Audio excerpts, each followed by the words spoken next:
Alors, ce qui est intéressant, c'est que cet ouvrage est sorti en novembre 2024. L'expérience dont on vous parle, elle a eu lieu en 2022.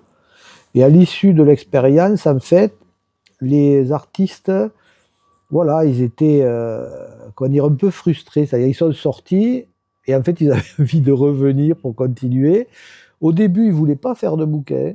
Ils ne trouvaient pas ça utile. Et finalement, l'envie est venue, qui fait qu'ils ont chacun contribué à vous voyez, à ce roman graphique avec évidemment des BD. Chaque artiste a dessiné son expérience. Ils ont éprouvé ce besoin comme pour prolonger l'expérience, vous voyez. Et pendant la production de cette BD, moi j'étais en train de travailler sur la post-production du film, le montage, donc il était en gestation, il a pris 2 ans, j'ai pris le temps, je faisais des trucs à côté, etc. Et en même temps, c'était bien aussi de laisser reposer le travail pour y réfléchir aussi, vous voyez, bon, c'était très dense, il y avait énormément de matière pour le montage. Et finalement, le livre est sorti en novembre 2024 et on s'est dit, ben voilà, le film finalement va venir compléter le livre et vice-versa. Donc on a du coup une expérience qui est assez particulière, une résidence d'artiste, une expérience artistique qui est prolongée sous forme de livre et un film qui finalement récapitule tout ça et met ça en perspective peut-être vers une exposition future.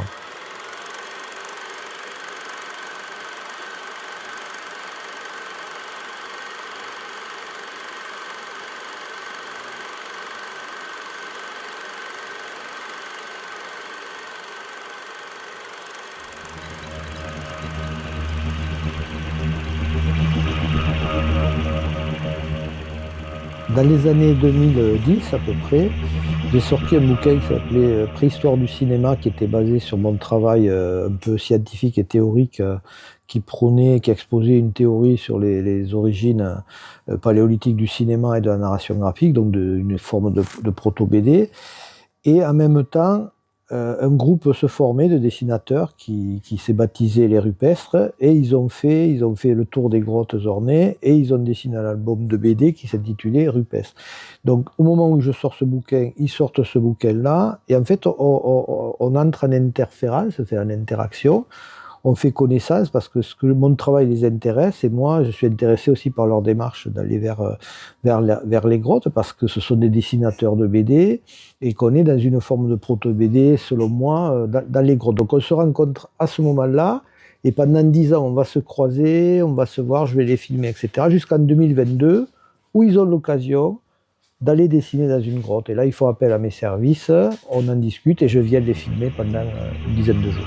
Et voilà, on voit les artistes qui sont en silhouette, là, les 7 artistes qui ont dessiné, donc qui se sont dessinés dans la grotte. Et alors c'est sympa parce qu'ils m'ont demandé de faire un texte introductif où je résume un peu mon travail et je parle de l'expérience. Et puis après, on les voit successivement, vous voyez, en train On dessine sur du papier, dans le confort de notre atelier, et là on se retrouve avec des pigments, avec des brosses, avec du rocher, avec des surfaces complètement chaotiques. C'est la forme qui m'a dicté le fait de faire le bras ici, parce que tu avais déjà un creux. L'essentiel, c'est de trouver une grotte à l'heure actuelle qui soit vierge de dessins, qui puisse servir de support à des artistes pareils. En France, en Europe, voire même ailleurs, c'est très compliqué parce que l'archéologie fait qu'il y a toujours des vestiges sur les sols ou sur les parois. Donc il fallait vraiment trouver un site qui soit propice à cette expérimentation, ce qui est quasiment impossible. C'est aussi pour ça que ça ne s'est jamais réellement fait jusque-là, que les artistes en ont toujours rêvé, ont toujours été sensibles à ça, mais ça ne s'est pas produit jusqu'au jour où, je crois que c'est Trouve ou Prud'homme, ou les deux en même temps, ils ont écrit une espèce d'appel à grotte, quoi, à travers la presse. Ils ont envoyé ça, je crois, dans le Sud-Ouest, dans le quotidien Sud-Ouest. Et ils ont eu une réponse du côté du parc régional du Quercy, dans le Lot, des responsables qui avaient sous la main trouvé une possibilité de grotte qui était complètement, qui avait été récupérée, qui était exploitée sous forme de champignonnière parce que la plupart des vestiges archéologiques avaient complètement disparu, les parois étaient lessivées, elles étaient couvertes de graffitis. Donc là, ça y est, on avait la possibilité d'aller dessiner là, et donc les dessinateurs ont dit OK, les responsables du parc du Quercy ont contacté les dessinateurs, et l'opération folle s'est mise en place.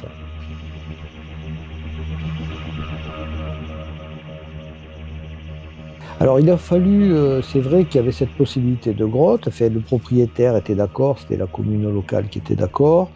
Il fallait aussi gérer ça avec l'exploitant de la champignonnière qui était à l'entrée, il fallait aussi négocier avec ça, et surtout avec les services de l'État, avec la DRAC, la Direction régionale des affaires culturelles, et le service de l'archéologie qui devait faire une expertise de la grotte pour voir si réellement il n'y avait aucun danger d'atteindre des vestiges archéologiques, enfin, de détruire des vestiges archéologiques. Donc ça a été fait par Yannick Le Guillou, un agent de l'État qui est également un ami qui travaillait dans la grotte Chauvet, donc ça a été fait par lui d'une manière très très attentive. Il a tout observé, et on s'est rendu compte, bon voilà, que c'était tout à fait possible. Et donc ça a pris plusieurs mois, et à partir du moment où ça a été acté, il a fallu mettre en place évidemment, trouver une date dans le calendrier, parce qu'on a affaire à un groupe de 7 artistes, et il fallait évidemment faire se converger l'emploi du temps des artistes, et moi-même qui ai participé à l'expérience. Ils maîtrisent complètement leur style, vous voyez, et qui vont s'épanouir librement à l'intérieur de la grotte, avec sans problème d'ego, et avec une énorme bonne humeur. Ils étaient le groupe initial des Rupestres qui avait visité des grottes, qui avait fait un album dans les années 2010, était très sensible à l'art pariétal. Ils étaient 5-6 artistes, et ils avaient tous plus ou moins l'envie évidemment d'aller dessiner dans ce genre de milieu, pour essayer de quelque part d'échanger avec leurs ancêtres artistes. Donc il y avait cette envie, mais c'est surtout l'appel de David Prudhomme et Troubs, l'appel à grotte, qui fait que ça a tout déclenché, et que donc le noyau a provoqué cette occasion de résidence, et à partir de là, ils n'ont pas eu de mal à fédérer leurs amis, et de nouveaux venus à ce moment-là, qui étaient Edmond Baudouin et Claude Cruchaudet, qui n'étaient pas là au départ, mais qui rejoignaient l'équipe, et un absent, Marc-Antoine Mathieu, qui n'a pas pu venir, malheureusement, pour des histoires de calendrier. Donc ils avaient tous envie, mais ce qui était intéressant dans l'expérience, c'est qu'ils avaient, avec des degrés de connaissance de l'art pariétal, parfois un peu différents. Donc c'est pour ça que l'expérience était d'autant plus intéressante. La représentation au fond des grottes, c'est que les hommes voulaient sanctuariser certaines espèces. Je me suis dit, je vais faire entrer les arbres. Alors ils s'étaient plus ou moins préparés à l'expérience avant la grotte, plus ou moins. D'ailleurs certains, de manière très théorique, ils avaient planifié, comme Emmanuel Guibert, ils voulaient faire entrer les végétaux, etc. Ils voulaient faire des projections d'ombre, etc. Alors ils étaient plus ou moins préparés, certains étaient dans l'improvisation. Mais ce qui s'est passé, c'est que le jour même, ils ont éprouvé le désir de rentrer chacun à tour de rôle dans la grotte, c'est ce qu'on voit dans le film, pendant une dizaine de minutes, pour s'acclimater un peu au milieu. Et là, ils se sont rendus compte que ça n'allait peut-être pas marcher comme ils le voulaient, et ils ont été quelque part à ce moment-là vampirisés par la grotte. C'est-à-dire, c'est la grotte qui a commencé à dicter les règles du jeu, et donc il aura fallu plusieurs jours pour finalement aller au contact de la grotte. C'est pour ça que j'ai fait un chapitrage qui permet de suivre ce cheminement. Et en allant au contact de la grotte, ils ont commencé évidemment à ressentir ces formes, parce qu'on est face à des parois en volume qui n'ont rien à voir avec les plages de BD bien planes dans leur atelier. Tout ça, là c'était des volumes